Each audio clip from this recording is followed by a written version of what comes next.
In the Noble Eightfold Path, when we reach right effort, we begin to enter the more difficult stage of the Buddhist path.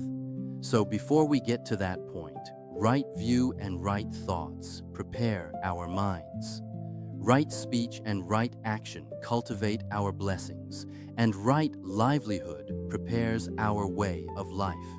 Then, once all these preparations are complete, sufficient, and fully developed, with morality in place, blessings in place, and our way of life in place, it is time to turn all of this toward spiritual awakening. In other words, it is time to begin meditation. Because without meditation, the merit we accumulated in the past will remain worldly merit that leads to rebirth in the human or heavenly realms, while still keeping us within the cycle of birth and death. We enjoy it until it is exhausted, then enjoy it again until it is exhausted again. And while we are enjoying those blessings, we may not be able to keep ourselves in check. We easily make mistakes, and then we fall back down.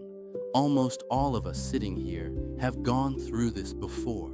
In the past, we too accumulated a great deal of merit.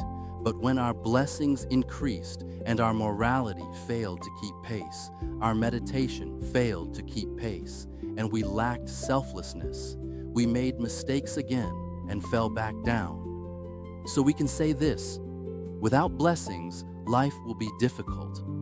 But when we do have blessings, life brings many temptations. When we have blessings, we have so many choices, and almost all of us end up choosing the sensual pleasures of the world. And then we fall again. That is not even to mention those who become arrogant and then cruel. Their karmic downfall is even more severe. The higher we rise, the more severe our karmic downfall can be when we make a mistake, because by then, our blessings have given us influence over the lives of many people. When our blessings are limited, our influence is also limited. So even if we do wrong, the harm we cause is not as great. But when our blessings are abundant, our influence on the community can be very great. Then a single mistake can bring suffering to many people. And when we fall karmically, the downfall can be very severe. Truly, no one possesses wisdom like the Buddha. In his teaching of the Noble Eightfold Path, we first prepare right view, right thoughts, right speech, right action, and right livelihood. Only after all of that is in place is it time to truly practice, to enter the spiritual practice of meditation, to move beyond our former ego and delusion, and to turn toward the path of awakening, liberation, and selflessness. And that is why we must pass through right effort.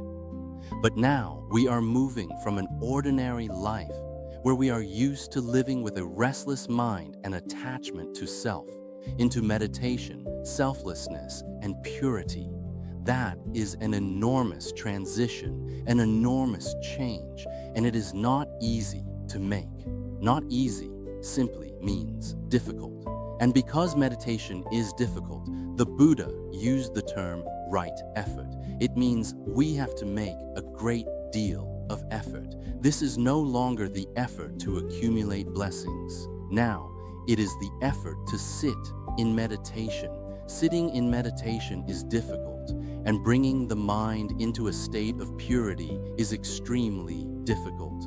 Even when we already have blessings, it is still not easy to bring the mind into a state of purity right away. This process requires many things. Right effort itself is only the strength we bring to the practice, but we also need the right method, time, merit, and many other conditions. Still, right effort represents all of these because this part of the practice is so difficult. So how difficult is it? At some temples, on repentance days or full moon days, as many as 600 people come to chant the sutras. But when it is time to sit in meditation, you count again and only about 90 people are left. Almost everyone else has gone home. Buddhists are often afraid of sitting meditation, and the older we get, the harder it becomes. Those who start sitting in meditation when they are young have an easier time, but if we start only when we are older, it is very difficult. Those who begin practicing as children or teenagers find sitting meditation somewhat easier. Once we get a little older, it becomes much harder, and this is only the sitting itself. We have not even talked about all the other techniques involved. So when people come to a practice group later in life and still make the effort to sit in meditation, that truly is right effort. They really deserve praise. It is not easy at all. At one practice center, 2 8 precepts practice days were held every month on the first day and the full moon day. At that time, there were no chairs, so everyone sat on the floor. Looking down from the teaching platform, almost all you could see was white hair because most of the people there were elderly. But as the teachings went on and meditation practice was gradually introduced, you could clearly see the group begin to change. There were fewer and fewer white-haired heads and more younger people with dark hair because many of the older Buddhists could not keep up with the practice and had to step back. By the time the formal meditation retreat began, almost everyone sitting below was young. The few elderly practitioners who stayed and kept going were truly admirable. Older people often do not have enough physical strength and endurance to keep sitting in meditation for a long time. When we sit in meditation in the full lotus position, with both legs folded into full lotus, keeping our backs straight and not moving, the first 30 minutes can really feel worse than torture. It hurts. It is not easy at all. It can be extremely uncomfortable, and little by little, the legs begin to hurt more and more. So at this point, we may wonder, why do we have to practice in such a difficult sitting posture? Why not sit in a more comfortable way, perhaps in a chair with a backrest? Why did the Buddha teach us to cross our legs this way and sit without leaning back? After we have practiced for a long time, we begin to understand why. Put 2 people in meditation for half an hour, one sitting in a chair and the other in the full lotus position. Then have someone stand between them holding a stick, and whoever moves gets a strike. After a while, the person sitting in the chair will raise a hand, give up, and leave. But the person sitting in full lotus can go beyond half an hour and still keep sitting steadily. Then we begin to see how wise the Buddha was. The truth is, if we want to sit for a long time, remain steady, and enter deeply into meditation, full lotus allows us to sit the longest. Other postures may seem fine, but they are not as good for long, steady meditation. But in the beginning, the numbness and pain in our legs can be terrible. Sometimes it feels as if dying would be easier. Many people sit in meditation with their legs hurting so badly that they almost scream from the pain. But we have never seen a gravestone that says, "I died from sitting in meditation, so just keep sitting. You will be all right." And this is exactly why, as people grew farther and farther removed from the time of the Buddha, meditation was gradually left out to make practice easier. As a result, Buddhist practice no longer preserved the Noble Eightfold Path in its full form. This is a great loss for sentient beings. If meditation were practiced everywhere and the Noble Eightfold Path were practiced in full everywhere, then whenever people encountered the Dharma, they would encounter meditation right away. They would receive the full benefit of the teaching from right view all the way through right mindfulness and right concentration. They would learn the Buddha's teaching in its fullness. But when people encounter Buddhism today, much has already been cut away, especially meditation. Once meditation is taken away, people no longer receive the full benefit, and the value of Buddhism is also diminished.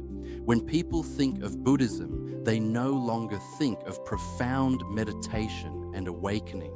Instead, they think of much simpler forms of practice. And when they think only of those simpler practices, their admiration for the Dharma also decreases. But if, when people think of Buddhism, they think of deep meditation practice, purity, awakening, and a higher spiritual path, then their admiration for the Dharma will also be very great.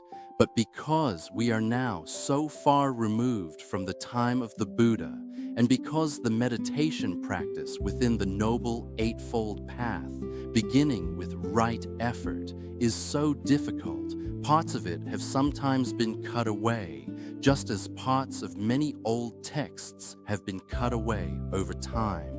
In Buddhism, parts of the Noble Eightfold Path have also been cut away in this way.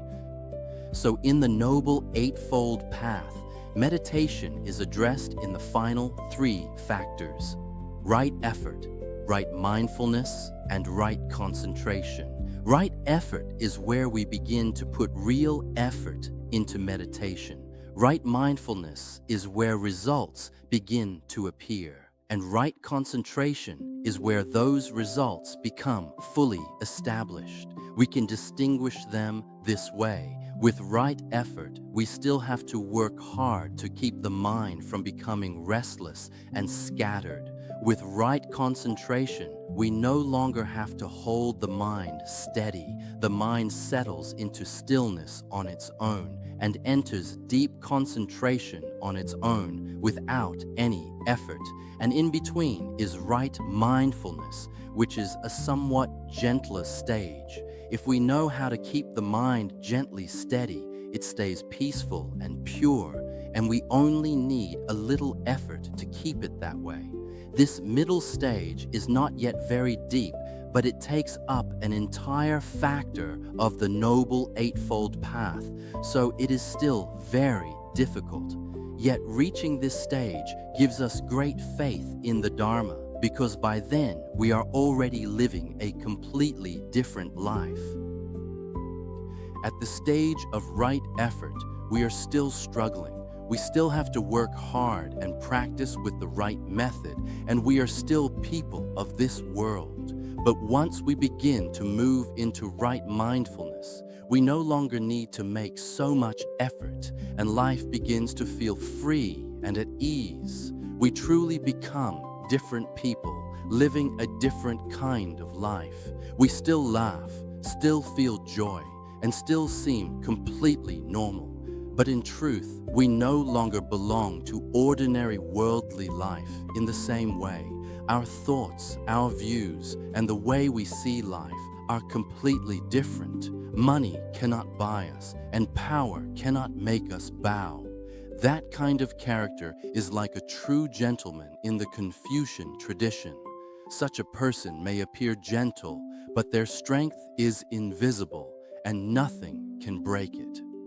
This is what it is like when right mindfulness begins to develop, and when we reach right concentration, there is almost nothing more to say.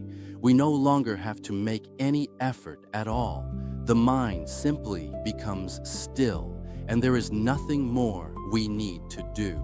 At that point, that person no longer belongs to this realm, but to some heavenly or saintly realm. However, these 3 factors, right effort, right mindfulness, and right concentration, are not yet what we call attaining the fruit. Attainment of the fruit was already discussed earlier under the truth of cessation. That is a result, the Noble Path, and it belongs to the earlier section. The Noble Eightfold Path, on the other hand, is the part about practice. We begin with right view, learning the Dharma, and then gradually put in effort until we reach the stage we are discussing today.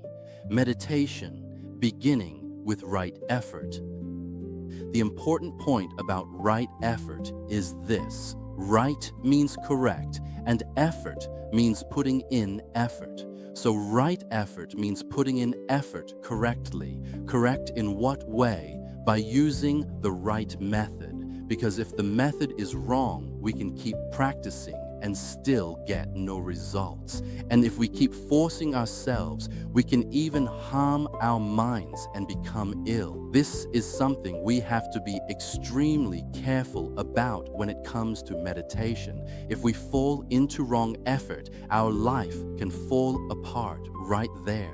We can become mentally ill, and even the brain can be harmed. That is why we sometimes hear of people who practice meditation and become mentally ill. It is because they are practicing with wrong effort, following the wrong method.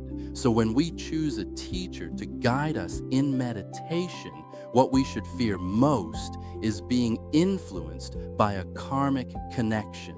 We may not know whether that teacher is right or wrong. We simply feel close to him, listen to him, and follow him, even though what he teaches may sometimes be completely wrong. That would be a real tragedy.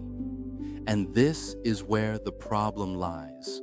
We are being pulled by an old karmic connection rather than guided by our wisdom. So among the many people who teach meditation, how can we choose a teacher who teaches correctly without being pulled back by a karmic connection from the past? If we are fortunate, we may have both. We meet a teacher who teaches the right method, and we also have a karmic connection with that teacher from a previous life. So we naturally feel close to the teacher while also receiving a correct method of meditation. That is truly a great blessing in life. If that is not the case, then there is one thing we can do. Pay homage to the Buddha and pray, "May the Buddha bless and guide me to meet a meditation teacher whose teaching is most in accordance with the Buddha's true Dharma." Then, even if we have a karmic connection with one teacher, but the method that teacher teaches is not correct, because of our sincere prayer to the Buddha, we may be guided to another teacher who is better suited to us. We can still love and respect our former teacher while learning from the new one. That too is a fortunate thing because we are not turning our back on the karmic connection from the past. We still love and respect our former teacher. Finding another teacher does not mean that we abandon that affection and respect. We can say to our teacher, "Please understand, perhaps there is something in the method you are teaching that is not quite right for me. So the Buddha has guided me to study with this teacher because his method is more suitable. After I have learned from him, I will come back, and if there is anything worth sharing, I can also bring it back and discuss it with you. You still care for me, and I still care for you." Because meditation practice is a serious and important matter, it is greater than any personal karmic connection. There may be a karmic connection between you and me from the past, but the Buddha's true Dharma is sacred. It stands above personal feelings, so please understand. I can still come back and visit you from time to time. The karmic connection between us is still there. It is simply that when it comes to practice, I need to choose the right method. Most meditation teachers teach from their own personal experience. Whatever method they practiced and however they attained realization, they passed it on to their students in the same way. But the teacher's own experience may not be suitable for everyone. And even that experience is only one small part of the whole map of meditation. Now, a complete map of meditation is actually very broad. It includes the full range of meditative technique, the practical methods used in meditation, and contemplation, reflecting deeply on Buddhist teachings until they begin to transform the mind. Yet some teachers have such great karmic blessings that even by practicing only a very small part of that path, they are able to enter deep concentration and attain realization. Then they take that small part of the path that worked for them and teach it to their students. As a result, the students do not receive the full benefit. So if we practice meditation, we need clear, systematic, and complete guidance in both meditative technique and contemplation. We need to understand the whole map, not just one small piece of it. And this is the second reason why many people practice meditation but do not get results. The teacher's instruction is too limited. Why is the teaching so limited? Because the teacher's own practice in the past was also limited.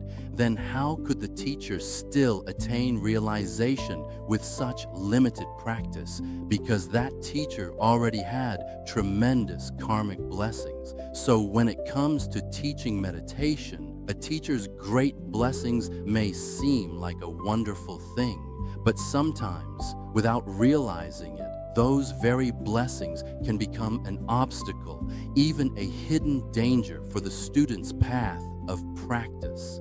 It is like going to a billionaire and asking him for the secret to getting rich. He tells us, "At first, I bought 10 apples, cleaned them, wrapped them nicely, and sold them at the corner. I made 50 in profit. The next day, I did the same thing and made another 50. Then, on the third day, my grandfather passed away and left me $1 million. And in the end, he says, so that is how you get rich." But the truth is, we may not have a grandfather who is going to leave us $1 million. If all we do is copy his little apple business, how long will it take us to become rich? His actual method was very simple, just buying and selling a few apples. He became rich because a great blessing suddenly came his way in the form of an inheritance, not because of his work selling apples. Yet, when he teaches other people, all he teaches them is how to sell apples, and that will never make them rich. As for telling them to wait for an inheritance, that would make even less sense because not everyone has the same blessings he had. And the same thing can happen in meditation. If a teacher simply follows the pattern of his own personal experience and teaches everyone according to that experience, the result can be exactly the same as in the story above. For example, there was once a Zen master who went to his teacher and asked, "What is the essential meaning of the patriarch's teaching?" His teacher immediately struck him with a stick, and at that very moment, he suddenly awakened. So from then on, for the rest of his life, whenever a student came to ask him about the Dharma, he would take out a stick and hit the student. He said this was the method of a special transmission outside the teachings, not dependent on words or written texts. There was no need to explain anything more. Just strike the student, and the student would awaken. But when that master was struck long ago, he awakened because his spiritual capacity and karmic blessings were already sufficient. His students, however, were not in the same situation at all. He kept using the same method of striking students throughout his life, but in the end, no one awakened. All it did was cause his students physical pain. Some of them even became resentful and left the Dharma altogether because they did not understand the deeper meaning behind what he was doing. So this shows us that a teacher's personal experience can sometimes become a very serious limitation. It can even turn into a hidden danger that gets in the way of the student's practice. Unfortunately, many meditation teachers make this very mistake. So to overcome this problem, we need a complete and comprehensive method of meditation, something we can compare to a net. Imagine a fisherman casting a net over a river. A large net, weighted with heavy sinkers, spreads out and covers a wide area when it is thrown. Now, if the net has large openings, the small fish can easily slip through and escape. But if it has a fine mesh, then both large fish and small fish are caught. Meditation practice works the same way. The net is the method of meditation, and we are the fish. What we need is a complete and carefully structured method covering both meditative technique and contemplation, like a net with a fine mesh. Then even if we are small fish, meaning beginners whose spiritual capacity is still limited, we will not slip through the net. A careful and detailed method makes it easier for beginners to follow the practice and gain some results, even if those results are very small at first. But if the teacher casts a net with large openings, meaning the method is too basic and not carefully developed, then only people with high spiritual capacity will get results. Those with lower spiritual capacity will slip through the net and fail. That is why practitioners need a method of practice that is extremely careful, detailed, and thorough. So if we are fortunate enough to meet a teacher who can give us the complete map of meditative technique and contemplation, we need to be patient and practice every step fully. This is not only for our own benefit, it also gives us the foundation we will need if we are to guide others later on. Even those with great karmic blessings who may reach results very quickly still need to go back and practice every step of meditative technique and contemplation for themselves. But if we practice only superficially, get a few results, and then stop, and later teach others from that same limited experience in a careless and incomplete way, then our students may never get results at all. Over time, this can weaken and may even destroy the Buddhist path of practice. A teacher's own karmic conditions may be such that only a few steps were enough for that teacher, but other sentient beings may need many more steps. So the principle in learning and teaching meditation is very clear. Learn the whole path and teach it fully. If we confine ourselves to one small corner of our own experience, we may be able to benefit ourselves, but we will not be able to truly help sentient beings. And from this, we can draw one essential lesson. We should not rush to devote our whole life to studying under someone simply because we have heard that they have attained realization. Thousands of years of Buddhist history have shown us a sad reality. Some practitioners achieved very high results themselves, but what they later passed on was mistaken or incomplete. As a result, later generations were no longer able to attain the same realization. So when we hear that a teacher has attained realization, we still need to observe carefully. The most important question is not how far that teacher has attained, but what method the teacher is actually teaching.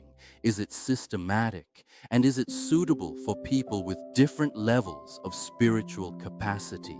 So from this lesson, everyone who learns meditation should prepare with this mindset. We are not practicing only for ourselves, but also so that one day we can guide others. We need to work hard in our practice and understand every issue thoroughly so that later we can pass it on. According to the law of karma, those who are always willing to share what is good with others will receive the karmic result of becoming wise and exceptional. The deeper reason some people become very good at learning is not simply that they were born talented.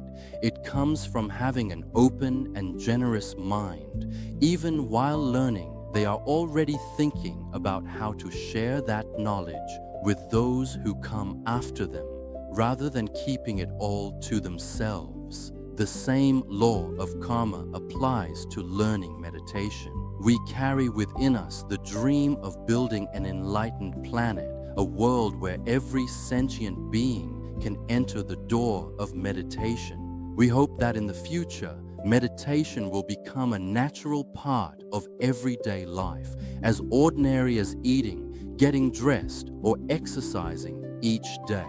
Today, physical exercise has become a common part of life in schools, workplaces, and families. And one day, we hope meditation will become just as naturally woven into the life of all humanity.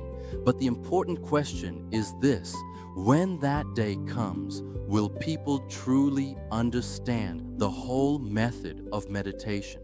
Will they fully understand both meditative technique and contemplation?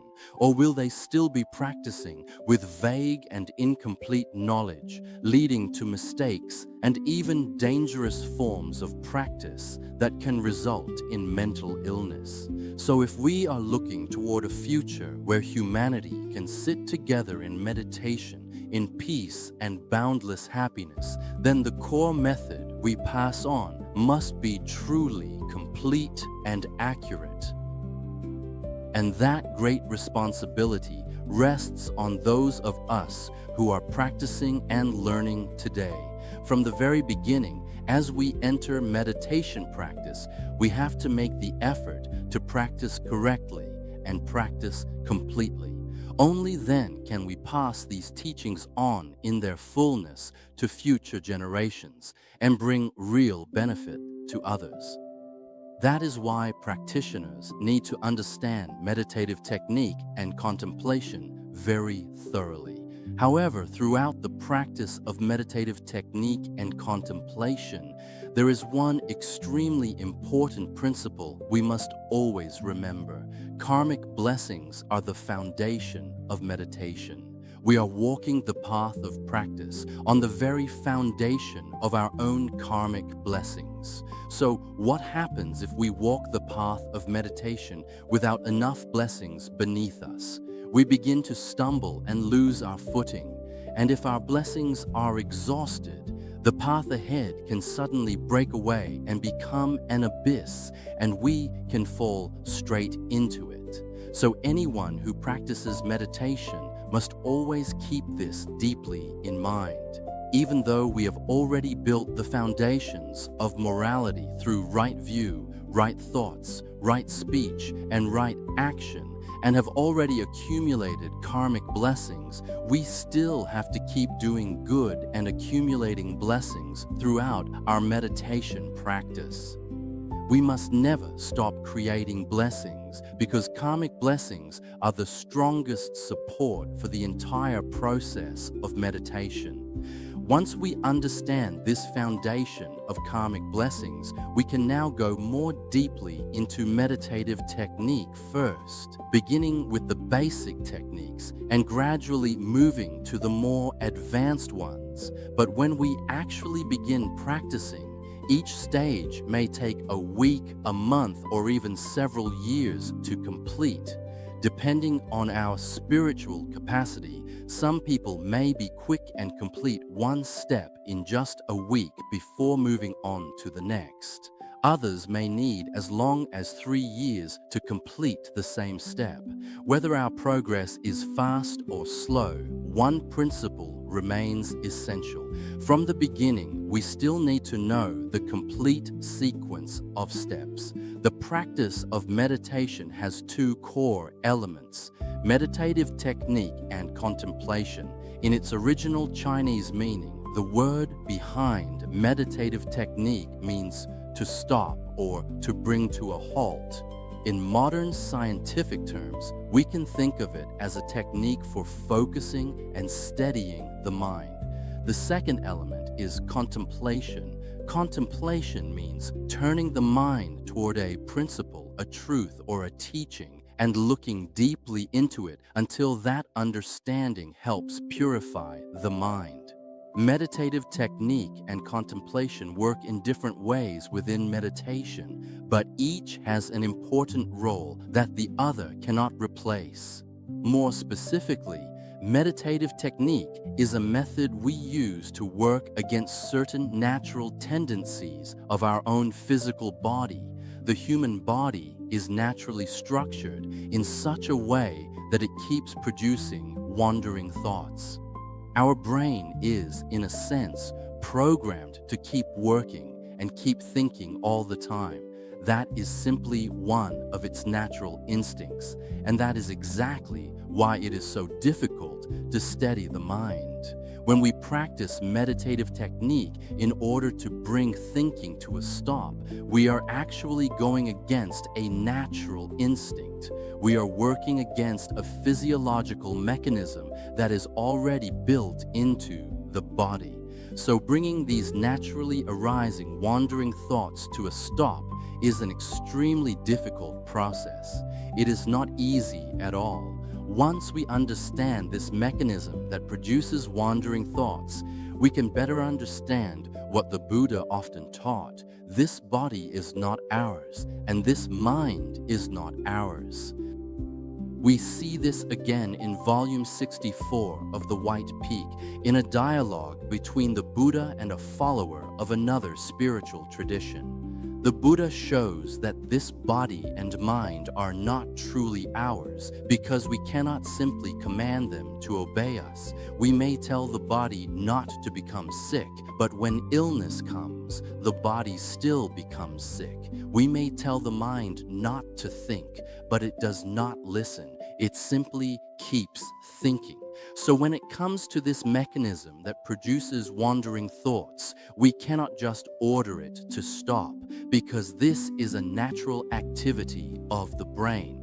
That is why one of the most misguided things a meditator can do is try to destroy wandering thoughts directly. If someone keeps trying to force thoughts to stop in that way, then after a week, a month, or at most a few months, they can become mentally ill.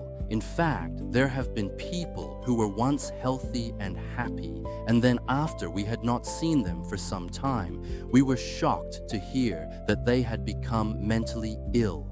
The reason was that they practiced meditation or qigong in the wrong way.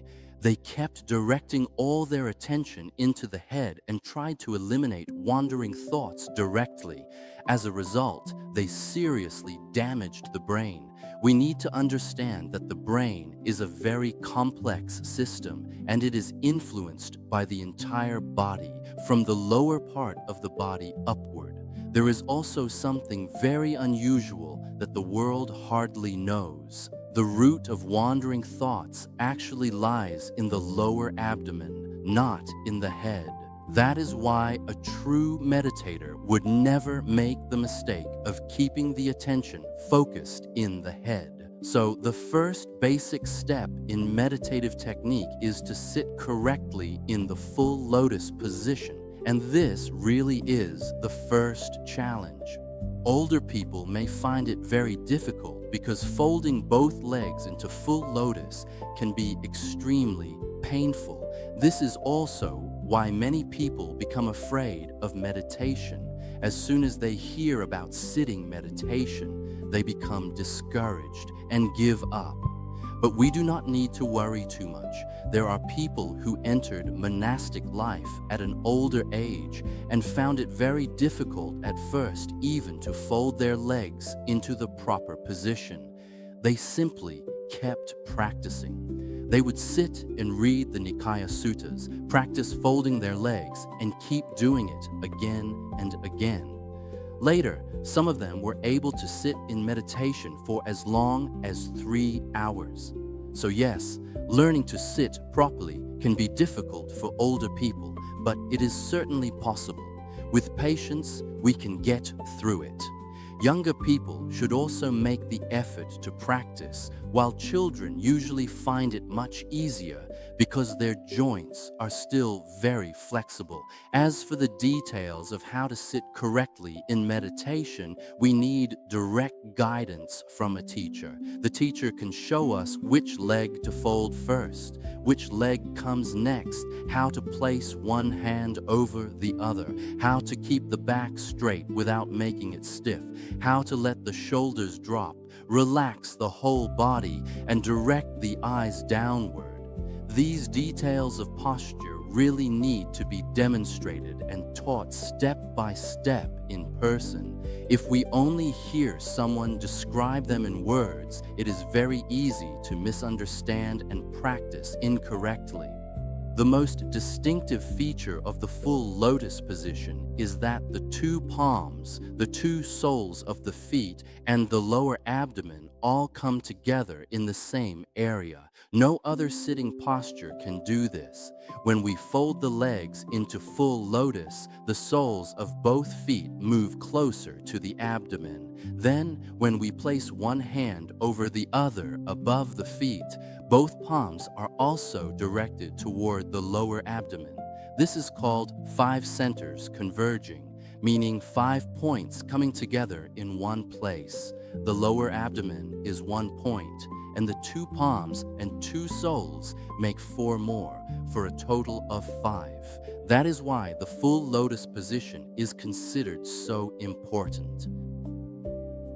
Next, we have to keep the back straight. If the back is curved, the body's energy will not flow smoothly. But keeping the back straight does not mean pushing the chest too far forward. If we force the chest outward, the body becomes strained, and that can create tension in the head.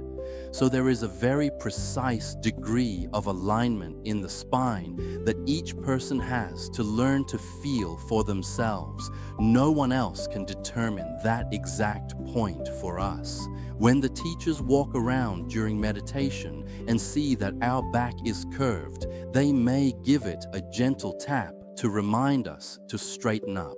But even they cannot tell us the exact degree of straightness that is right for our own body. If we force ourselves too upright, someone looking from the outside may think our posture is perfect and simply walk past without realizing that we are feeling tension in the head. On the other hand, if we let the back slump too much, the meditation will not work as it should, and both our energy and alertness will quickly decline. So the alignment of the back is something we have to learn to adjust for ourselves. Others can guide us from the outside, but the rest is something we have to feel from within. Once the legs are in full lotus and the hands are in the correct position, the next step is to close the mouth. Let the tip of the tongue lightly touch the area just behind the upper front teeth and keep the eyes looking downward rather than closing them. In the beginning, we should not close our eyes. We keep them open and look down at the ground just in front of us. But we are not opening our eyes to look at the scenery. Our attention is directed inward toward the body. The main reason for keeping the eyes open at first is so that we can immediately notice if the body starts to move. For example, if the scene in front of us begins to sway, we know right away that our body is swaying, and we can correct the posture. So if our body tends to sway during meditation, we should keep our eyes open. As long as the mind is not yet steady enough, we should not close the eyes. We need to keep them open so that we can tell whether the body is moving. Only after a long period of practice, sometimes even many years, when the mind has become truly pure and clear and can naturally keep the body upright and completely still, do we begin to close the eyes. And at that point, when the eyes close, the mind can go directly into deep concentration. But in the beginning, we need to keep the eyes open and directed downward. In fact, many people close their eyes too early. Their body begins to move and sway without them even noticing, and then they mistake that swaying for meditative joy and bliss, the happiness experienced in meditation. But that is completely wrong. Genuine meditative joy and bliss arise only when the body is sitting extremely steadily and remains completely still. Once we are sitting in the correct posture, the next step is to consciously keep the body from moving, and this is the next challenge. Folding the legs into full lotus already hurts, and now we are not allowed to move either.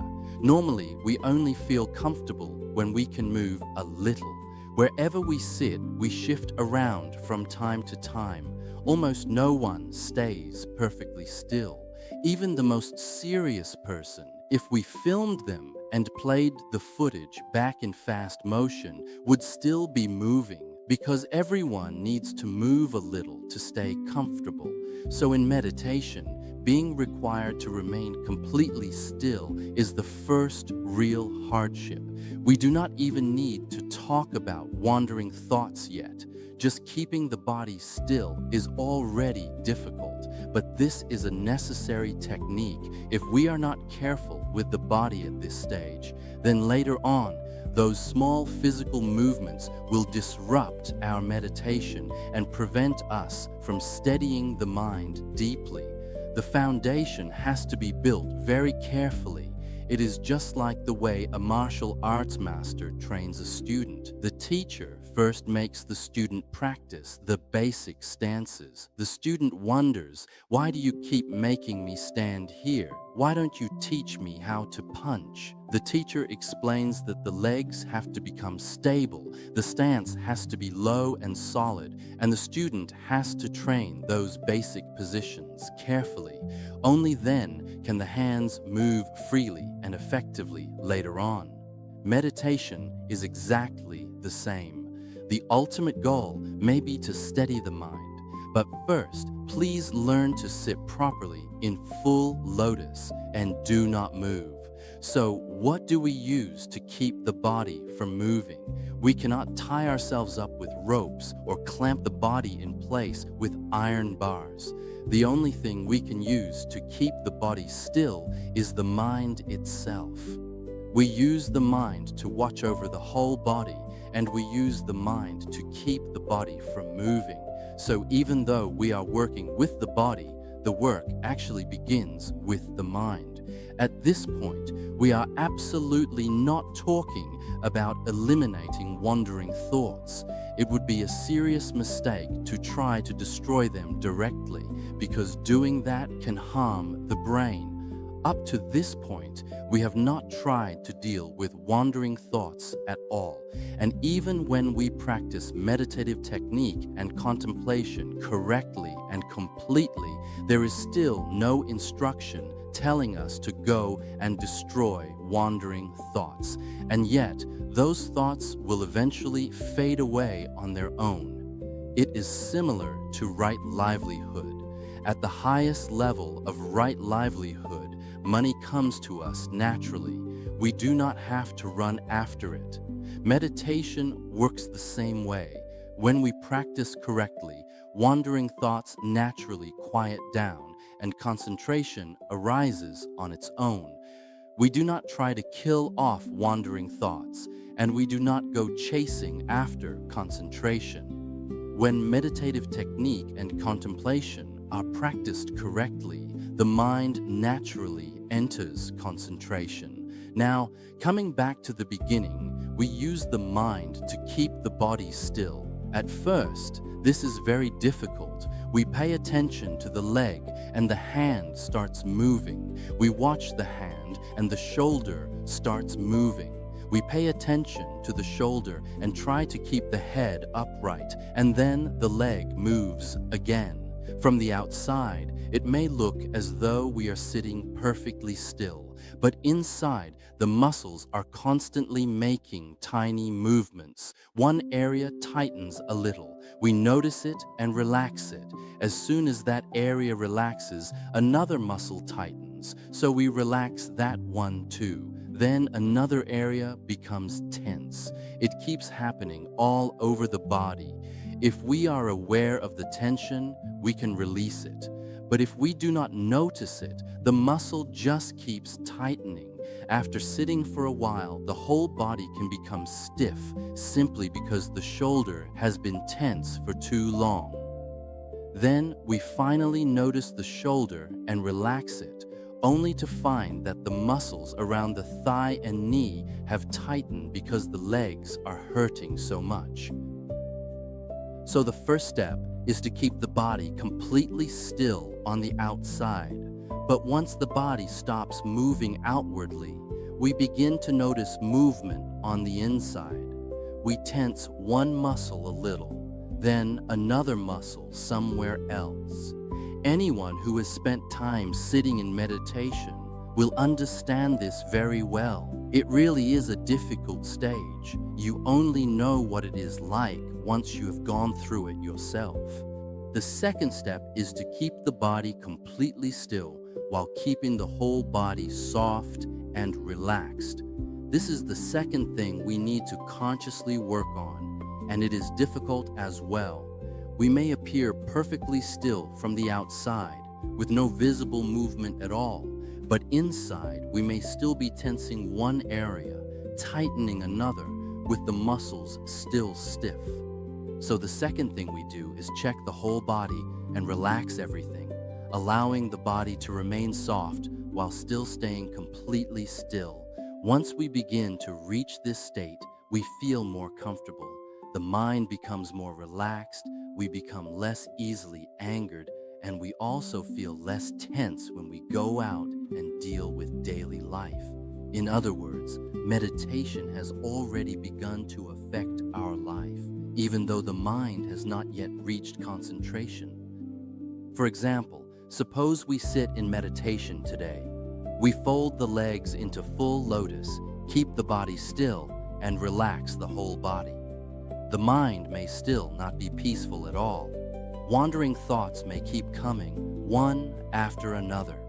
We think about one thing, then another, from things happening here at home to things happening in America or Russia, and then to conflicts taking place in different parts of the world. But if we can keep the body both still and relaxed, the practice has already begun to produce results in our daily life. Normally, we might come home from the temple and see our husband lying there in his shorts watching soccer. The dishes are still dirty, the clothes have not been washed, and the rice cooker has not even been turned on. And right away, we get angry and start complaining. I have been married to you for all these years, and you still have not gotten your act together. But today is different. We have just come back from the temple after practicing how to sit still while keeping the body soft and relaxed. So when we see the same scene, instead of losing our temper as usual, we remain calm. We may even smile and say nothing. We simply think, well, this is the karma I ended up with. I guess I will just go wash the dishes. Then suddenly we realize, wait a minute, yesterday, the same thing made me so angry I almost wanted to jump through the roof. How am I able to smile today? That is because meditation has already begun to work its way into our life. Just learning to keep the body soft and still has already begun to affect the mind. We may not yet see any obvious results while we are sitting. The legs may still hurt and the posture may still feel uncomfortable. But simply by keeping the body relaxed and still in full lotus, we have already begun to change the way we respond to life. So how long does it take to learn to keep the body soft and completely still in the full lotus position? Actually, on average, after just a few months of practice, we can begin to do it. Once we can keep the body soft and still, we move on to the third step of meditative technique, being aware of the whole body without focusing attention on the head. This is an important key. When we meditate, we should not focus our attention on the head or keep the mind there. We remain aware of the whole body, but at this stage, the whole body means everything from the neck downward, and the lower we can keep our attention, the better. Why is that? If we explain it according to the yin-yang principle of the universe, then the yin aspect is the root, and what is below is the root. When we strengthen the root, the upper part will naturally improve. That is why we should not focus our attention on the head. For example, if the hand is trembling, the root of the problem may be in the brain. But if we want to correct the problem in the brain, where do we work? Not directly on the brain, but on the abdomen, because according to this principle, the root of the brain lies in the lower abdomen. So if we keep our attention in the lower abdomen, the brain can recover, and when the brain recovers, the trembling in the hand can stop. That is the principle. In fact, we eventually need to keep our attention low in the abdomen, down near the bottom of the abdomen, in order to deal with wandering thoughts. But a beginner cannot bring the attention that low right away. So first, we need to go through a stage of being aware of the whole body. And this practice of being aware of the whole body will stay with us for a very long time. Even later, when our practice has reached a higher stage and the mind has become pure, we still continue to use this whole body awareness in everyday life. For example, later on, we may already be able to enter concentration when we sit in meditation. But how do we practice when we are not sitting?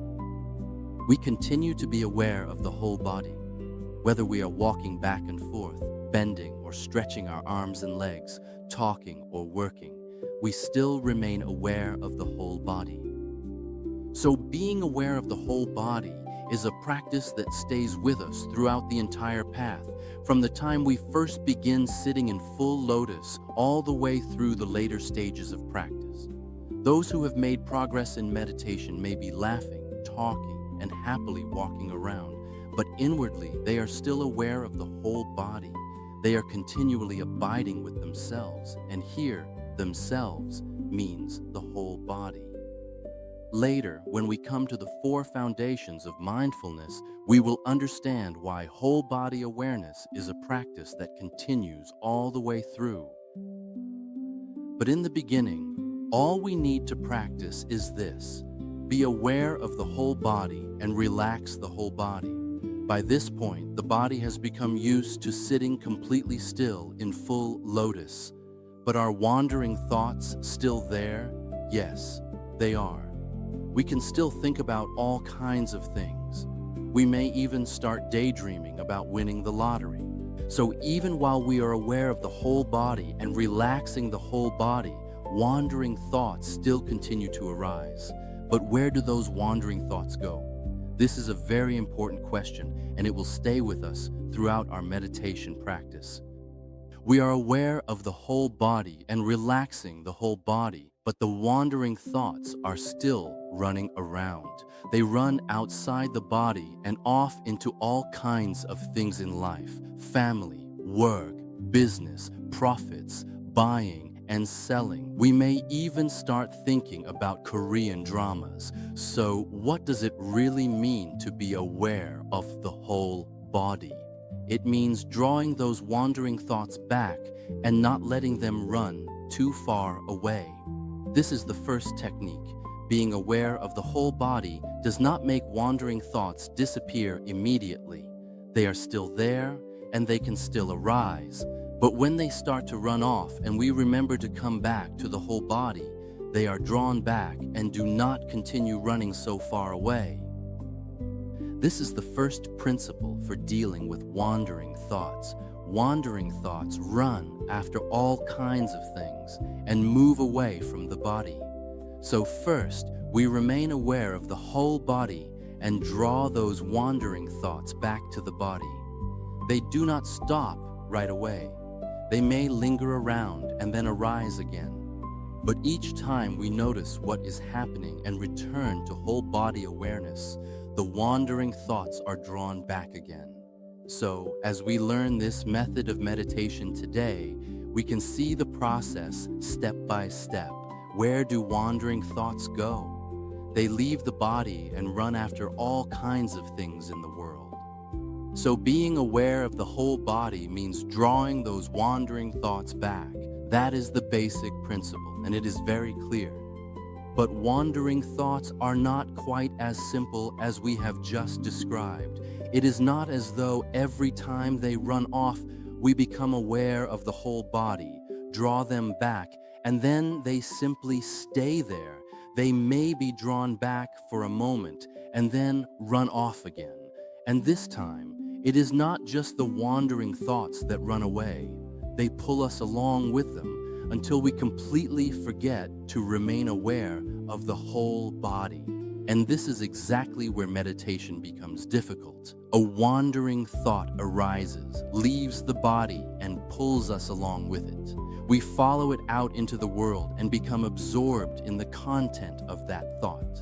Every wandering thought has some kind of content, and we get so caught up in it that we forget the body altogether.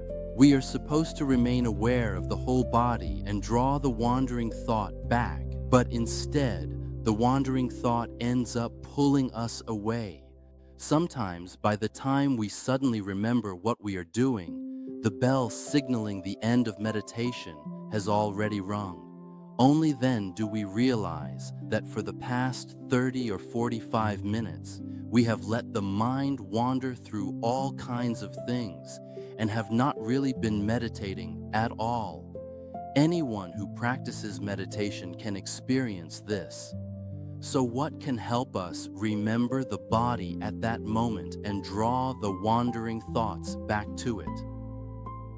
Some people are actually fortunate enough to have heavenly beings watching over them and reminding them. When they begin their meditation practice, if their wandering thoughts run too far away, a heavenly being may create a sound or some other kind of disturbance that brings them back to awareness. Then they suddenly remember, I have wandered too far. I need to come back to my body.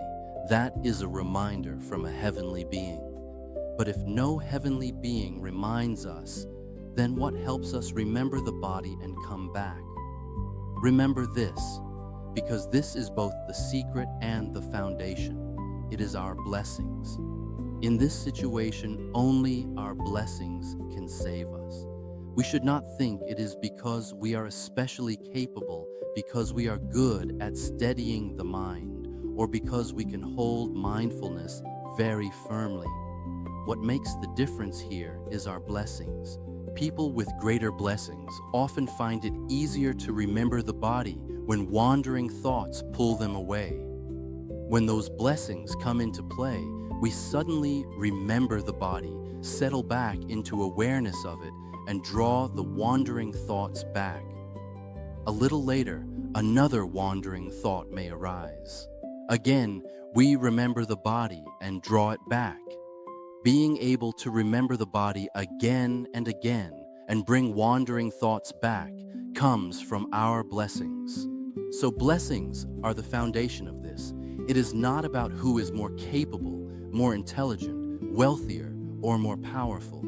Money and status do not determine it either. What matters here is our blessings. So where do these blessings usually come from? They come from revering the Buddha, loving sentient beings, remaining humble, helping others whenever we can, and especially encouraging others to practice as well. The blessings that come from helping others in their spiritual practice are exactly what we are talking about here. In meditation, we can see this very clearly. When a wandering thought arises and runs away from the body, we are able to remember the body and draw it back. That ability to remember the body comes from our blessings, and those blessings grow when we care about and help our fellow practitioners. So we should often think about encouraging one person, helping another, and helping more people learn how to practice. That is the third step. Now we come to the fourth step, which is a little more difficult, bringing our awareness down to the lower abdomen, below the navel, meaning that whole lower area. Only when the whole body has become still can we bring our attention down to the lower abdomen. It is not easy to place our attention there right from the beginning. So after spending some time, perhaps a few months or even a year, practicing whole body awareness and becoming familiar with that state, we begin to bring our attention down to the lower abdomen without letting the mind run wild. At this point, the mind is less restless, but wandering thoughts are still there because we have not entered concentration yet. We are still practicing meditative technique, so wandering thoughts can still arise. But at this stage, we no longer say that wandering thoughts leave the body. We say that they leave the abdomen. Again, it is thanks to our karmic blessings that we remember the abdomen, bring our attention back there, and keep the wandering thoughts from running farther away. The principle is still as simple as 1 + 1 = 2, but at this stage, we could say it has become 2 + 2 = 4. A little higher, a little more difficult, and a little more subtle. The wandering thoughts begin to become less restless. Before, when wandering thoughts left the body, we return to awareness of the whole body. Now, when they wander away, we return our awareness to the lower abdomen, so we have gone one level deeper. This awareness of the abdomen is usually difficult to maintain in everyday life. In daily life, even someone with deep meditation still remains aware of the whole body. Later, this whole body awareness goes more deeply into the 4 foundations of mindfulness: awareness of the body, feelings, and mind. As for knowing Dharma, that means one has already attained arahantship. But at the stage of sitting meditation we are discussing now, we begin to practice more precisely. We move from the broad awareness of the whole body to a more focused awareness of the lower abdomen, because the lower abdomen is the root of wandering thoughts. Who can prove that the lower abdomen is the root of wandering thoughts? Science has not said this yet, because science does not know it yet. But today, science has begun to discover things that are related to it. Normally, we understand that the nervous system of the brain contains neurons, which are specialized cells, while the body contains many other kinds of cells: muscle cells, bone cells, brain cells, and so on. We tend to think that neurons are found only in the brain because they are responsible for thinking and transmitting signals, while other parts of the body, such as the bones, muscles, intestines, and lungs, contain different kinds of cells. But science has discovered that there are neurons in the lower gut as well. That is surprising. What Eastern spiritual traditions saw long ago, science is only beginning to see today. The heart also has neurons. So the expression, "I love you with all my heart," in this way of looking at it has a certain basis. The heart has neurons, and surprisingly, the lower gut has neurons too. So, what do the neurons in the lower gut actually do? The neurons in the head are involved in thinking, while the neurons in the lower gut are not there to think. So what is the connection between the neurons in the lower gut and the neurons in the brain? The answer, according to Eastern spiritual traditions, is something science has not yet discovered. This is the root of wandering thoughts. All the thoughts in the head actually begin in the lower abdomen and move upward. When the lower abdomen is not regulated and not kept settled, It keeps sending stimulating impulses up to the brain, causing the brain to generate thoughts. This is a secret. So when we keep our attention settled in the lower abdomen, we are calming the neurons in the lower gut. Then activity in the brain also begins to quiet down, and wandering thoughts gradually decrease. Many people are already able to enter concentration at this stage. They simply keep their attention in the lower abdomen and are able to enter concentration. Then, from that point on, they teach that all we need to do is keep the attention in the lower abdomen, and we can enter meditation and attain meditative realization. They do not go any further, and they do not see that meditation has many other aspects beyond simply keeping the attention in the lower abdomen. But because they have great karmic blessings, they are already able to attain results at that point. So we have to be careful with practitioners who attain realization too easily. They may not present the method in a complete way, and that is not beneficial for sentient beings. Once we are able to keep our attention in the lower abdomen, that is a fairly big step forward. The mind becomes much easier to settle because wandering thoughts have a harder time running far away. Before, when we were aware of the whole body, the field of awareness was still quite broad, so wandering thoughts could still leave the body and run far away. But once we bring our attention down to the lower abdomen, it becomes much harder for wandering thoughts to escape from the body. That is why wandering thoughts decrease so much at this stage. By keeping our attention in the lower abdomen, we have anchored them more firmly and more precisely. After that, there is another technique, another part of meditative technique, the breath. The breath is closely connected with the mind, and the breath has two aspects, a vegetative function and an animal function. The vegetative function means that breathing happens automatically. Even when we are not paying attention to it, the body keeps breathing on its own. We do not have to consciously make it happen. It simply continues. If we stop breathing, we die. The animal function, on the other hand, means that when we deliberately control the breath, it changes according to our intention. Whatever we consciously control belongs to the animal function, while whatever happens automatically without conscious effort belongs to the vegetative function. These are technical terms used in medicine. The breath also reflects our inner state. When we are tense, the breath tends to become stronger. When we are peaceful and relaxed, the breath becomes lighter. And that is where the key lies. So if we learn to work with the breath skillfully, we can influence the mind. And this brings us back to the principle we have already discussed. We do not confront wandering thoughts directly and try to destroy them. Instead, we work with them through an intermediate factor. We have already talked about other intermediate factors, and now we come to the breath. The breath is another intermediate factor we can use to regulate wandering thoughts. We should not look directly at wandering thoughts, confront them, and then try to eliminate them. Because the breath is connected with our inner state, we need to know how to work with it properly. But how should we work with the breath?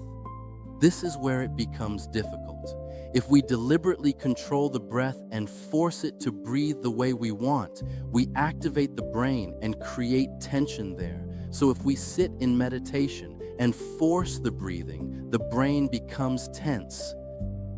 Some people may wonder, why is it that when I meditate, my head feels tense, my mind feels tense, I become restless, and I want to argue with anyone who says anything to me?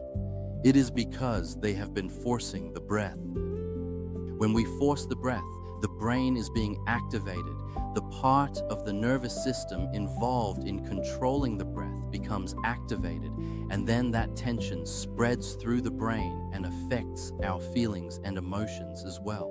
So after a meditation session, instead of feeling more peaceful, we may actually become more irritable.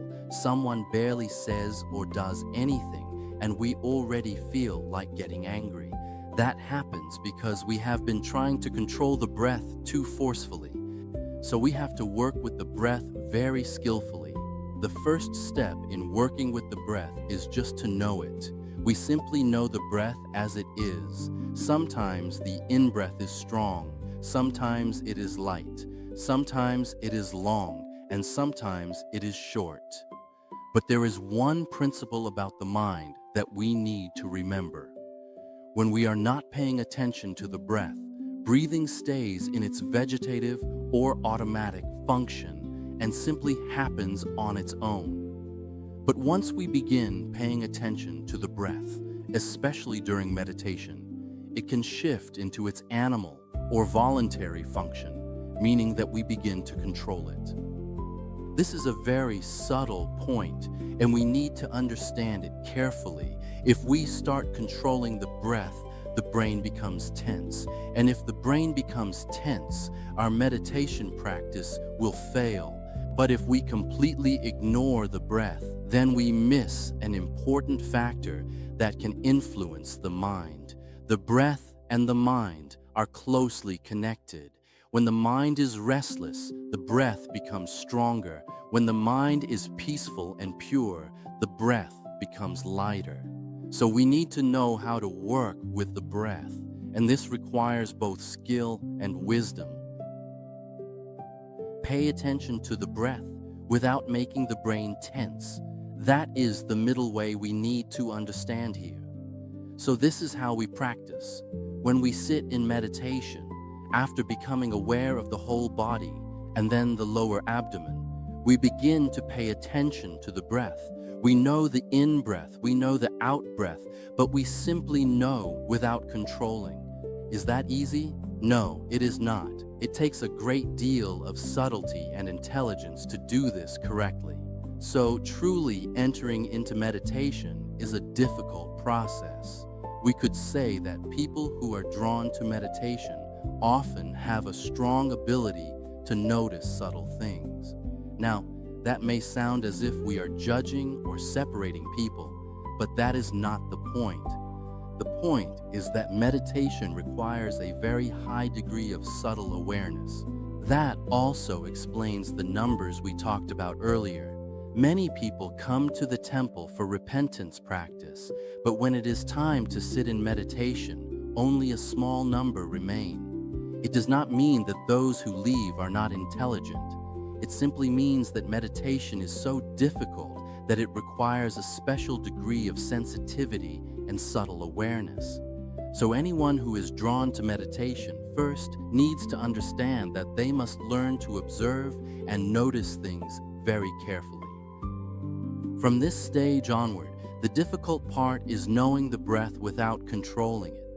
Because of the nature of breathing, as soon as we pay attention to it, it can very easily shift into the voluntary function, and we begin to control it. The breath may become longer, stronger, or start changing according to our intention, but we have to leave it exactly as it is. If it is long, just know that it is long. If it is short, just know that it is short. Do not control it. This corresponds to what the Buddha taught in the sutra.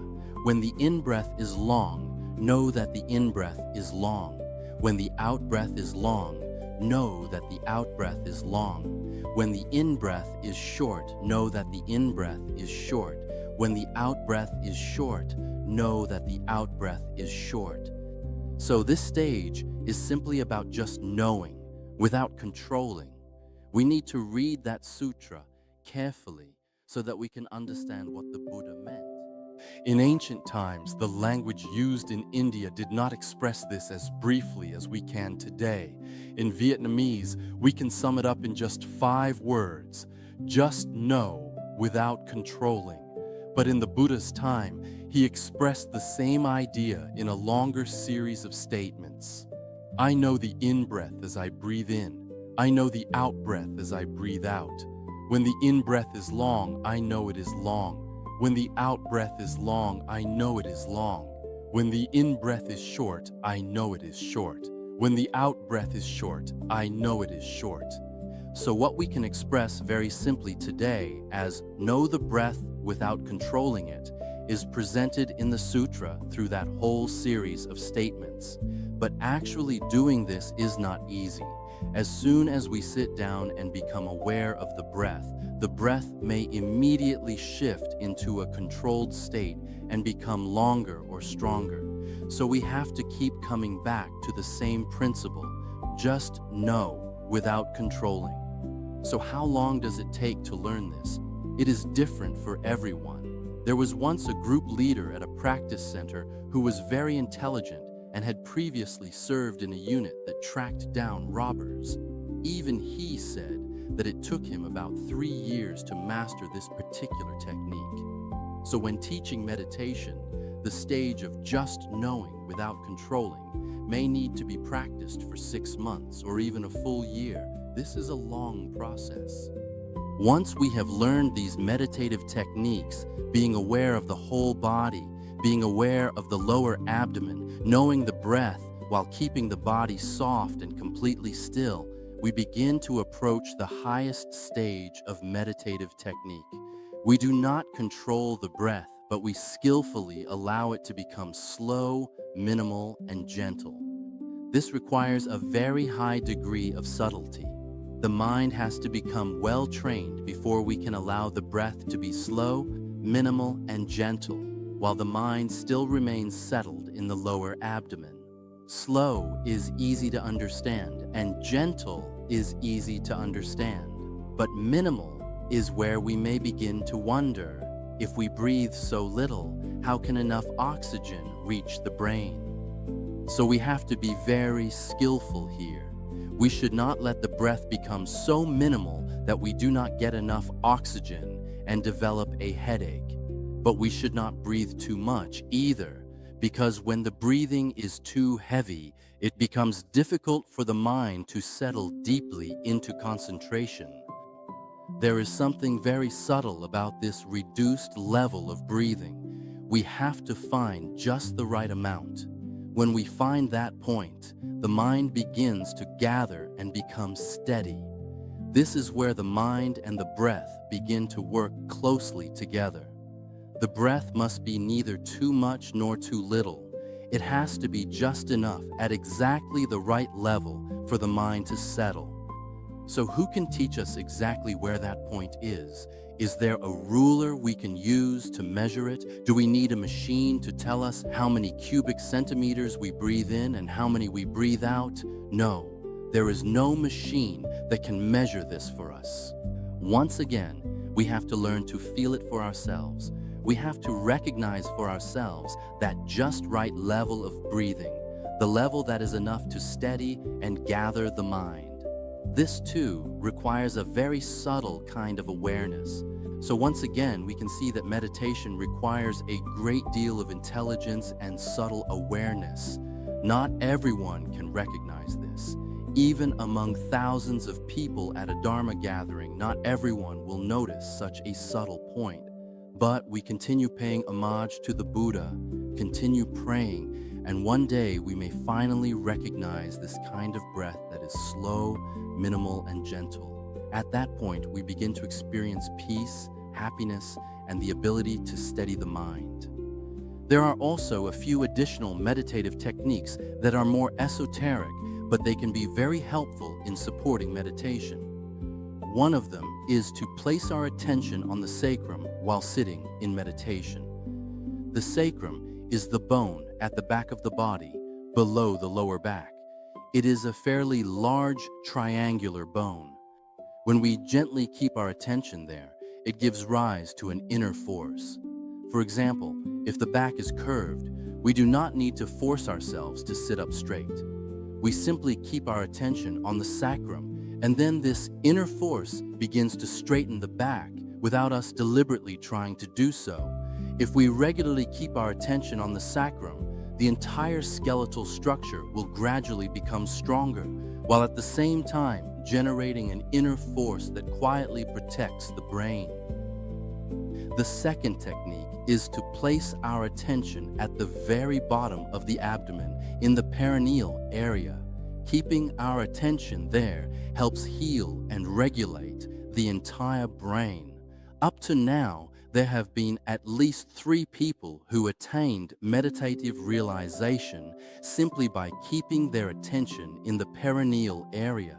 That was part of their own karmic conditions. They only needed to settle the mind there, and suddenly they entered deep meditation. Even if we have not reached meditative realization, keeping our attention there can still help readjust and prepare the brain.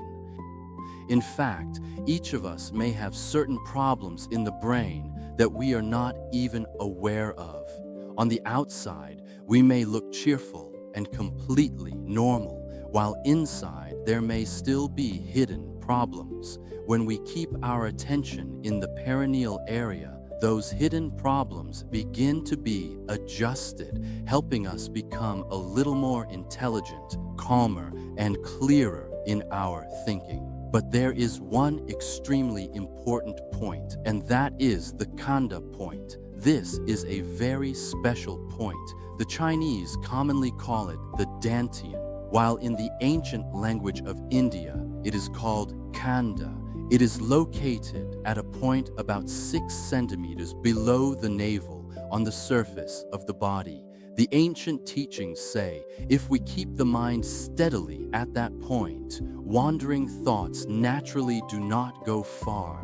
We can think of the Khanda point like a boat drifting in a vast, stormy sea. We may use many techniques and methods to pull the boat back toward the shore, but when the waves come, the boat can still be pushed away again. So we need a strong post on the shore and a rope to anchor the boat there. No matter how strong the waves and wind become, the boat may rise and fall, but it stays in place. It is no longer swept back out to sea. The Khanda point works like that anchor. Those who have practiced for a long time gradually come to feel what is special about this point. There is no need for much explanation or reasoning. Simply keeping the attention at the Khanda point, about 6 centimeters below the navel on the surface of the body, already gives the mind an anchor. But this is not easy to do. We have to go through a long process, being aware of the whole body, being aware of the lower abdomen, knowing the breath without controlling it, and then allowing the breath to become slow, minimal, and gentle. We have to pass through many stages of meditative technique, many different techniques of practice before the mind becomes subtle enough to remain settled at a single Khanda point. The Khanda point is a point recognized through wisdom, not a physical spot that we can touch and feel. It is not like a mole that we can locate with a finger. The Khanda point is completely invisible and has no physical sensation. We locate it through understanding, and then we place our attention there. So it would be a mistake to try to locate the Khanda point through physical sensation. If we do that, we can easily fall into wandering thoughts and create tension in the brain. The Khanda point is simply an invisible point. There is no emotion there and no physical sensation. We know through understanding that the point is there, and we let the mind remain settled there. Then it becomes an anchor point that helps keep wandering thoughts from running away.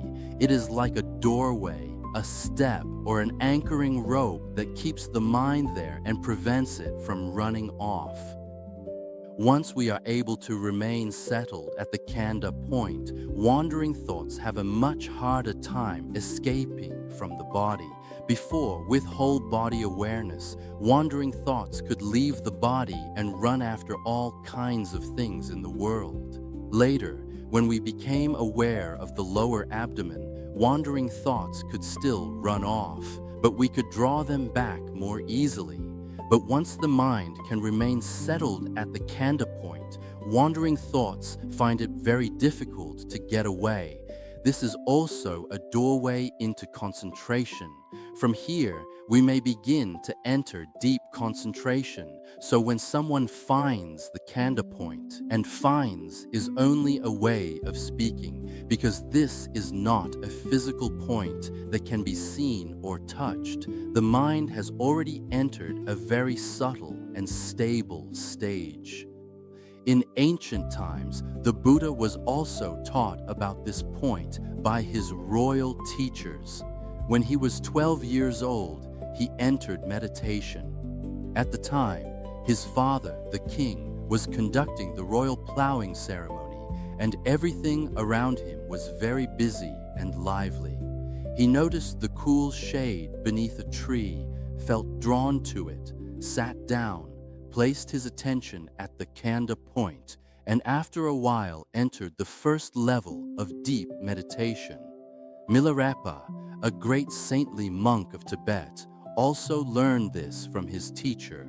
When he left his teacher to go into retreat in the mountains, his teacher gave him a verse about Kanda. Later, Milarepa also attained realization. So the Kanda point is a very special technique. After we have learned the practices of meditative technique and contemplation, we should remember that the Kanda point is a final anchor that we continue to carry with us as we move forward, live our daily life, and continue practicing. Because this belongs to a more esoteric technique, there is no need to speak about it widely. We share it with those who have the right karmic connection. Now, as we move into contemplation, we first need to make one important distinction. Contemplation does involve directing the mind and thinking.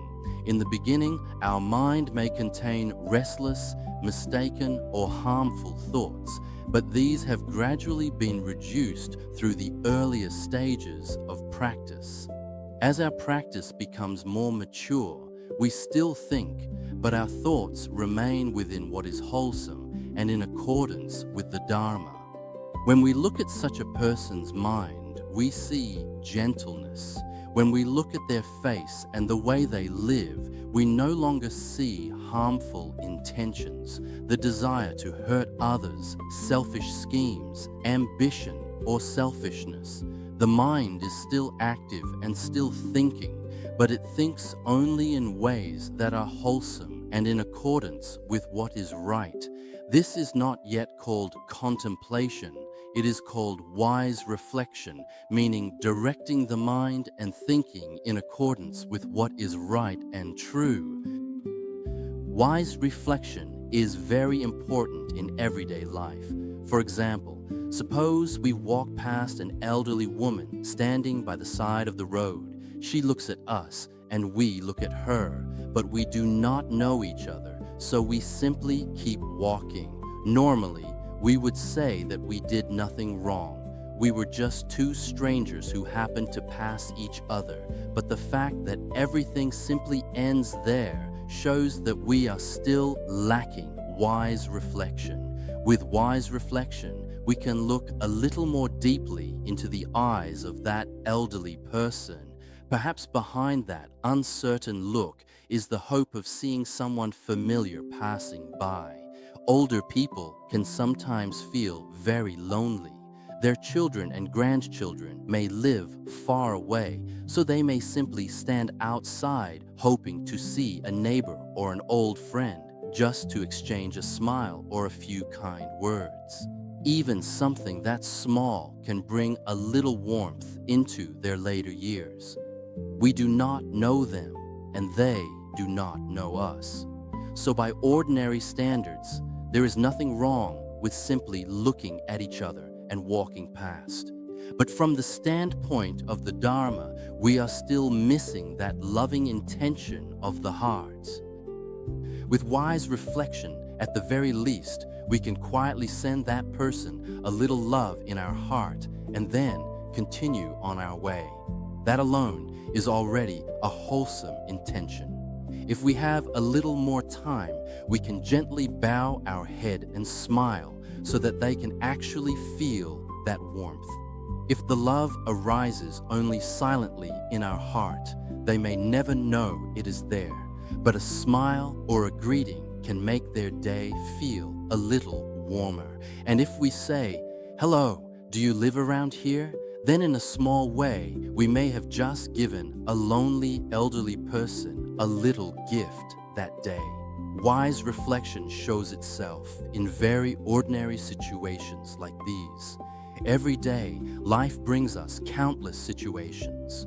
What matters is that we do not live carelessly or without feeling, but keep the principles of compassion, love, and humility in our heart. Then, when a situation arises, those qualities can come up immediately and guide the way we think and respond. A senior monk once said, "The greatest suffering can come when we receive joy." That is also an example of wise reflection. Joy and praise can become fuel for pride. So a mindful practitioner understands that when something joyful comes to them, they also have to face the hidden seeds of pride that may be waiting to arise. Because the Dharma, love, and humility are already present in their heart, they know how to bring up the right kind of reflection in each situation and keep the mind within morality and goodness. That is the value of wise reflection. It keeps our heart within what is moral and wholesome. Among the forms of wise reflection that we need to strengthen first, there are three inner qualities that are especially important whenever we begin meditation. First is absolute reverence for the Buddha. Second is compassion and love for all sentient beings. Third is the deepest humility. These three qualities are like the three legs of a tripod. They form the basic foundation from which the good within us can grow and develop. So every day when we sit in meditation, we should remind ourselves of these three qualities.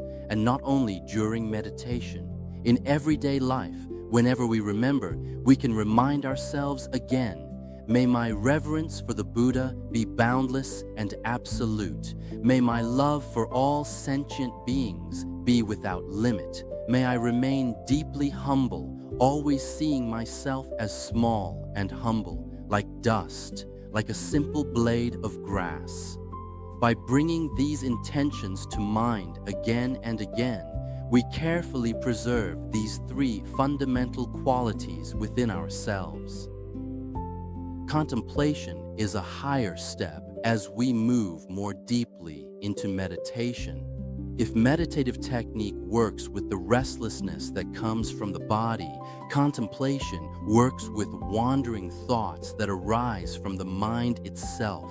Our mind keeps becoming restless and thinking continuously because deep inside there are still desires, anger, selfishness, pride, stubbornness, and many other mental tendencies. These remain hidden within us, causing wandering thoughts to keep arising, one thought after another. So when wandering thoughts appear, we use meditative technique to work with the causes that come from the body. But at the same time, we also need contemplation to work with the causes within the mind. The fetters, the hindrances, our instincts, deep-seated habits, and the negative traits we have accumulated over a long time. It is these habits, negative traits, fetters, and hindrances that keep wandering thoughts flowing without end. Contemplation, works directly with these underlying causes. The principle of contemplation can be understood through a very simple formula. Confucius once said that when a foolish person knows they are foolish, they become a little less foolish. The same principle applies very well to meditation. When we are restless and know that we are restless, the restlessness decreases. When we are attached and know that we are attached, the attachment decreases. When we are angry and know that we are angry, the anger decreases. When we are greedy and know that we are greedy, the greed decreases. When we correctly recognize a fault within ourselves, that very fault begins to weaken. This is an important principle of contemplation. The same principle appears in contemplation on selflessness. Whatever quality we become attached to as me begins to lose its hold once we see it clearly. Even when we think of ourselves as especially good at something, that very idea can become something we need to let go of. That is why praise is something we need to be careful with.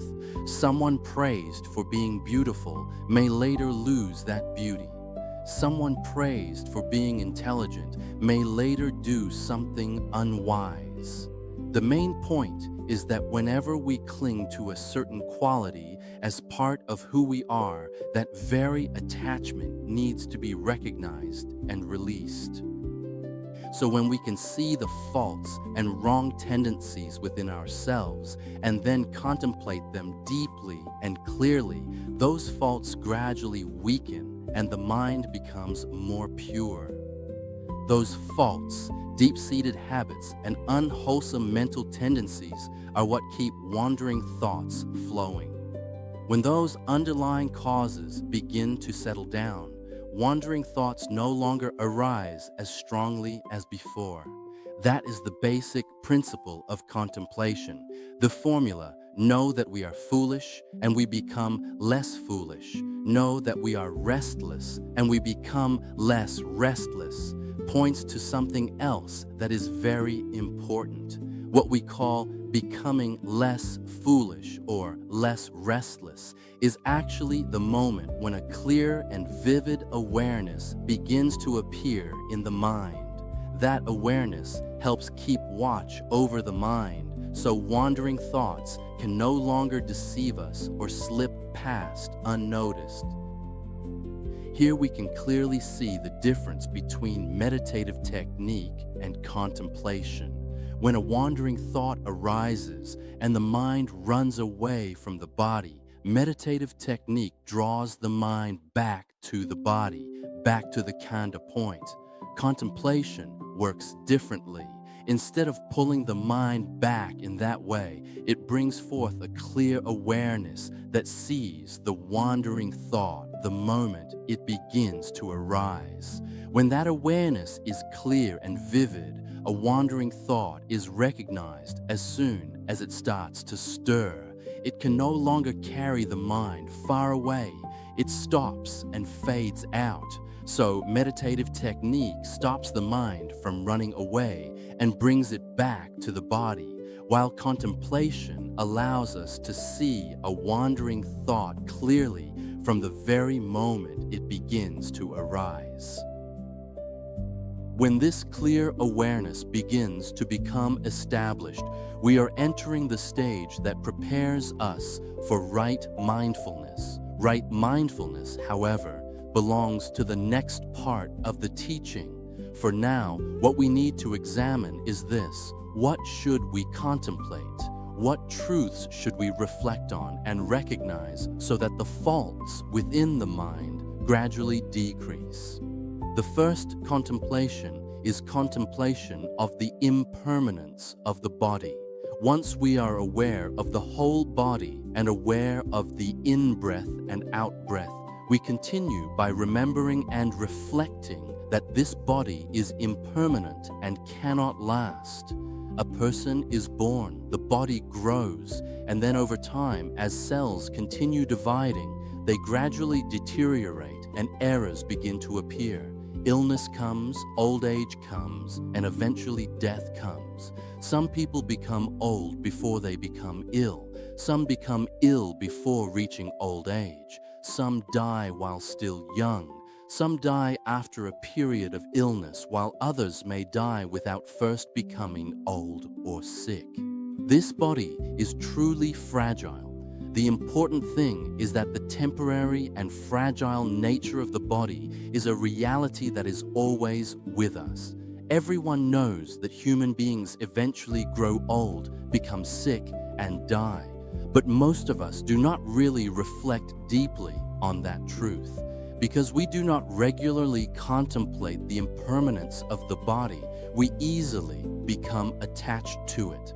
We begin to treat this body as something extremely important and spend so much of our energy satisfying it, nourishing it, and serving it. The strongest expression of attachment to the body is the fear of death. Everyone fears death, and when our life is threatened, it is very easy to panic. In many movie scenes, when people are facing death, they beg to be spared and promise to do anything. But even if no one threatens us and no one tries to kill us, the final truth remains the same. This body will die. Some people, however, remain very calm in the face of danger. Nguyen Van Bay, for example, once flew his aircraft into an opposing formation under extremely dangerous conditions and still remained calm. A bullet may not hit. Even if it hits, the aircraft may not go down. Even if the aircraft goes down, death is still not certain. He remained very clear-minded in the face of danger. In ordinary life, however, we tend to cherish this body very deeply, and that gradually creates a strong attachment to it. It is this excessive attachment to and concern for the body that becomes a source of greed, anger, and delusion, which in turn keep wandering thoughts flowing. So when we contemplate that the body is impermanent, that it will eventually grow old, become sick, and die, our attachment to the body begins to decrease. And as that attachment decreases, the greed, anger, and delusion centered around the body also decrease. Wandering thoughts begin to settle, and clear awareness starts to appear. Simply sit quietly and contemplate clearly that this body is impermanent, that it will grow old, become sick, and die. Even that can begin to bring forth a state of clear awareness in the mind, while wandering thoughts start to decrease. That is the function of contemplation on the impermanence of the body. Another source of wandering thoughts is life itself. That is why we speak of being captivated by worldly life. Out there are so many pleasures, so many forms of entertainment, so many beautiful and luxurious things. What is ugly is usually kept hidden at home. When people step outside, everyone wants to look their best. So when we look at the world, we often see only the glitter on the surface. Everything seems beautiful and everything seems enjoyable. But hidden behind all that beauty and pleasure are impermanence, danger, deception, cruelty, greed, and exploitation. Even genuine love between people is very difficult to find. Only those whose practice has become very mature can truly love someone without even the slightest calculation in the mind. For most people, even when they say they love one another, there is still some degree of calculation hidden inside. Even a husband and wife who once promised to stay together through life and death may still carry some hidden dishonesty in the heart. Only those who have attained realization can have love that is completely genuine, When such a person says, "I care for you," that love is real. There is no calculation and no hidden agenda behind it. But for most of us, our feelings can still be mixed with forms of dishonesty that we ourselves may not easily recognize. This is the nature of the world: impermanent, deceptive, dangerous, and temporary. This too is something we need to reflect on in contemplation. When we see that the world may look glamorous on the outside, while behind that appearance lie impermanence, deception, danger, and something as fleeting as a dream, the mind begins to wander less, crave less, become less captivated by worldly life, and run outward less. Where do wandering thoughts usually run? They run out into the world. They run after streets and places, movies, people, and countless things happening outside us. Because the mind is still captivated by worldly life, it keeps turning outward and attaching itself to one thing after another. But when we see that life may appear attractive while its nature is still temporary and dreamlike, wandering thoughts naturally begin to decrease. But does seeing life as temporary and dreamlike make us negative or discouraged? No. We need to see this truth so that life does not pull us along and make us lose ourselves in it. As that fascination fades, what remains is genuine love and responsibility toward life. Our responsibility toward life begins with responsibility for our family, and then responsibility for our country. We still live in the world, but we no longer live through infatuation with it. What remains is responsibility. For example, when two people love each other and become husband and wife, that love has both an unreal side and a genuine side. We call one part unreal because it depends on karmic ties. It may be there today and gone tomorrow. No one can know for certain. In reality, many married couples eventually divorce, but there is also something genuine in that love because it has roots in past lives. They have karmic ties with one another, and that is why they meet and love each other in this life. For those who practice, the genuine part of love also shows itself through responsibility. They do not live together simply for illusion or personal enjoyment. They learn to find happiness in responsibility and peace in responsibility. People without a strong moral foundation often try to avoid responsibility, while people with morality learn to find joy in fulfilling it. For example, when a man says he loves a woman, the first thing that often catches his attention is her beauty. One of the first things he may say is, "You are so beautiful." So in the beginning, the attraction still starts with the body. But the important question is, what happens afterward? Will that love become personal gratification, or will it grow into responsibility? And that responsibility includes responsibility for the very body of the person we love. If we love that body, then we also need to understand that one day it will become weak, become sick, grow old, and eventually die. If that love truly carries responsibility, then we must be willing to stay and carry those burdens together all the way to the end. That is what genuine love means. So we need to understand the true nature of things. This body is impermanent, and this life is dreamlike and temporary. Seeing things this way does not mean becoming negative or discouraged with life. It means allowing our fascination with worldly life to fade so that what remains is a life guided by principle, morality, and responsibility. To live with responsibility and to find peace and happiness in responsibility is the way of a true practitioner. So in contemplation, we first see that this body is impermanent. Next, we see that worldly life is dreamlike, temporary, dangerous, and filled with deception. These are truths we need to recognize and reflect on clearly. The third contemplation is to see that this body is impure and subject to illness. This comes third because only when the mind has become more pure can we begin to see the impurity of the body clearly. The body is impure. It is the same for everyone, rich or poor, and it is the same for animals as well. Every physical body is impure. This is something we cannot deny. We often forget that truth because the body's impurity is covered by beautiful clothing, bathing, makeup, and fragrance.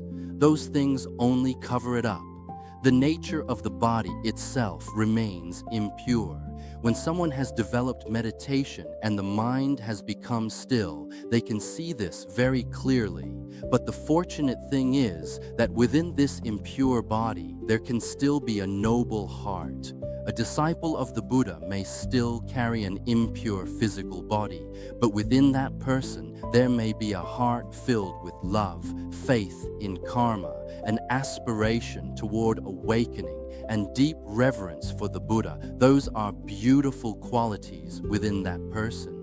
But the body itself is still impure. So when we love someone, we must also accept responsibility for that body, including its illness, old age, and eventual death.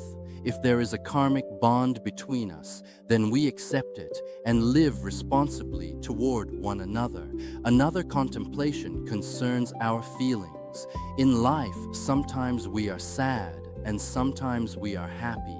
We naturally like to seek happiness and avoid sadness. This is another subject we need to examine through contemplation. Right effort is part of the method of meditation, so we need to understand it fully, both so that we know how to practice and so that we can later teach others. When we practice, we should remember that we are not practicing only for ourselves. We need to understand the practice so thoroughly that one day we can guide others as well. So we need to know every step, every detail, and every part of the path of meditation without leaving anything out. But simply knowing all of this without actually sitting down and meditating is not enough either.